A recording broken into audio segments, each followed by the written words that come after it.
Miaraba tompolahy, miaraba tompovavy, manao mpanaraka ty fandarina zany malaza ity.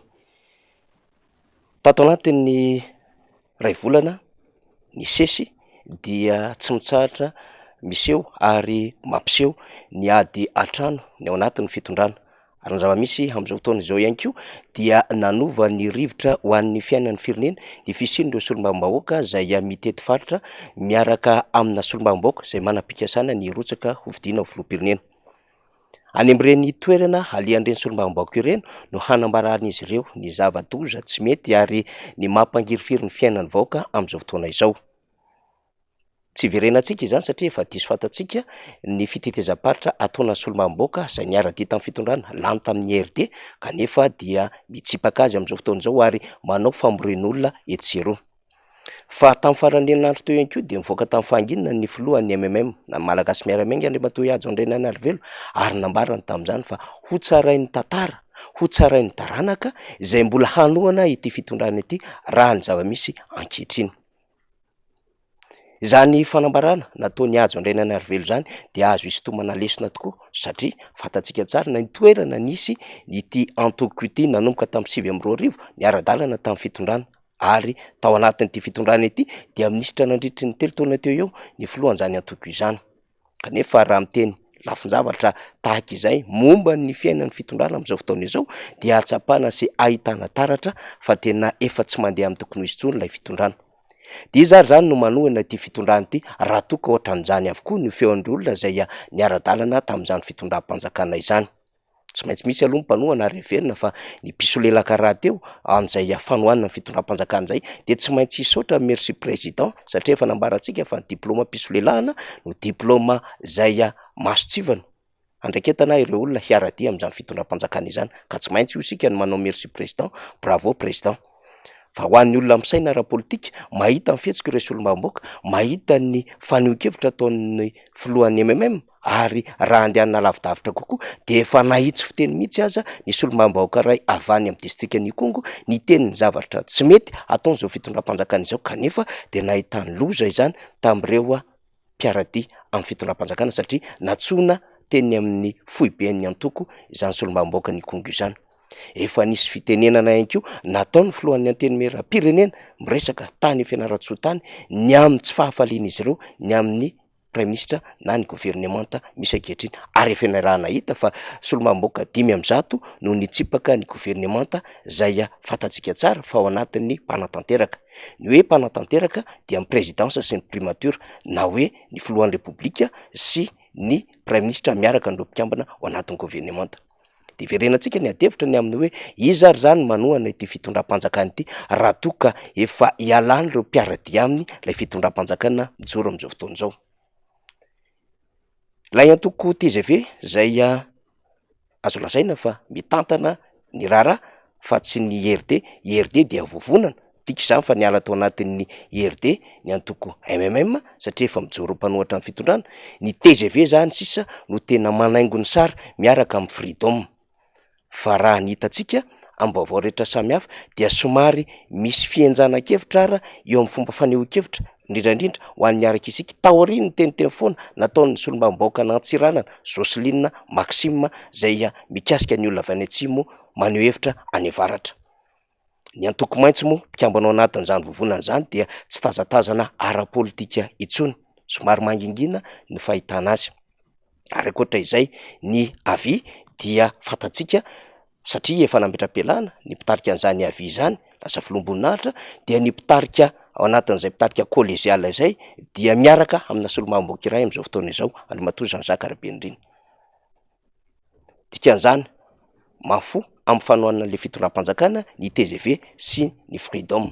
Fa raha ho an'ny TGV dia tsy ahitana ny lohany mazava hahafahana mandrindra an'ilay fiainana toko satria enina be zao ny sekretera nasionaly.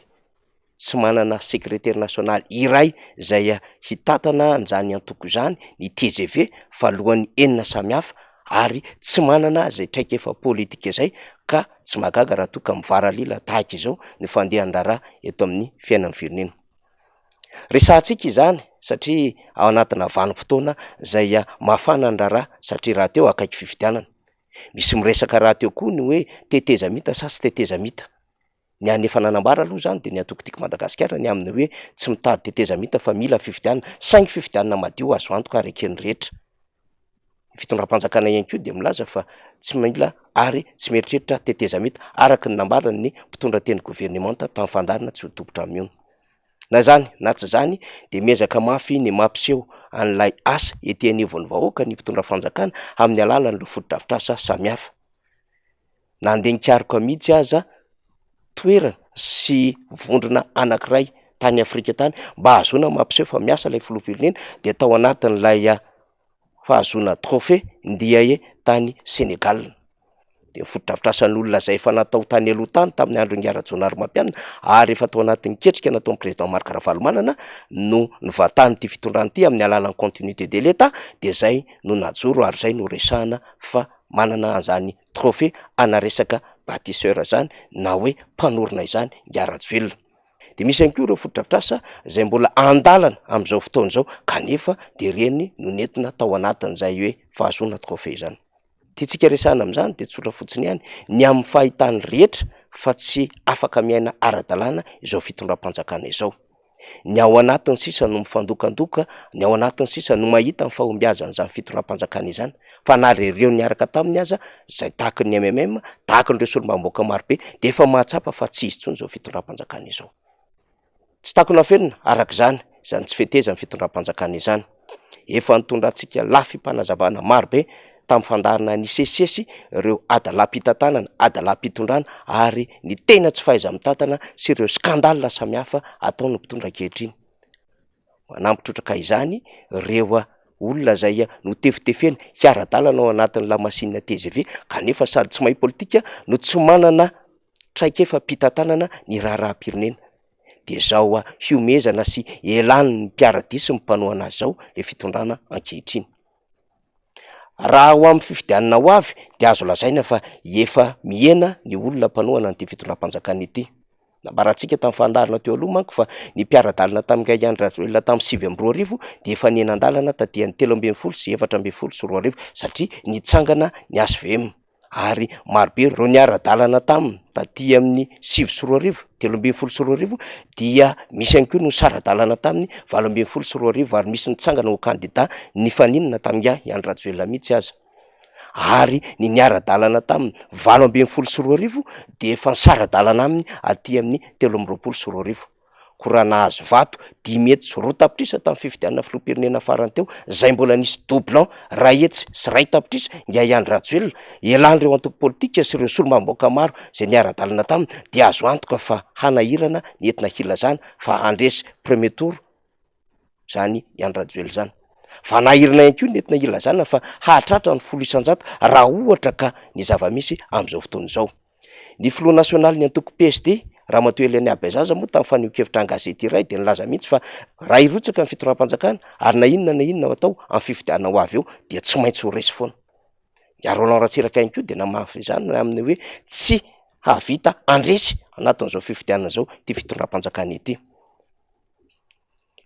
Ny masotsivana ahafantarana fa andresy ny fitondram-panjakana dia manamafy an'ireo hetsika samihafa ary manamafy ihany koa amin'ireo sondazy samihafa mialohan'ny fifidianana.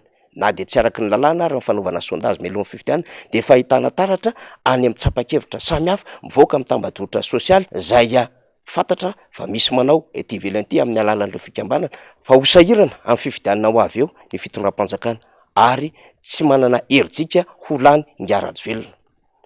Tsy isika no mamorona ary tsy isika ihany koa no maniry izany fa ny zava-misy amin'izao fotoana izao no mitondra amin'izany contexte situation tsy hatafaverina ngy Andry Rajoelina izany. Na izany na tsy zany de mbola mizotra ny raharaha-pirenena ary heverina fa aorian'ny fanambarana ataona antoko samihafa solombambaoka ohatr'izao de mbola isesilany ihany koa ireo mpanohana ny fitondrana zay hitsokan-darana amin'ny fanohanana amin'ny Andry Rajoelina. Azo antoko zany ary heverina ihany koa fa hiamafy zany atoato satria mibaribary amin'izao fotoana izao tsy fahombiaza amin'ny fitondram-panjakana. Zany zava-misy, zany malaza makasitraka tokola, makatela tokovavy.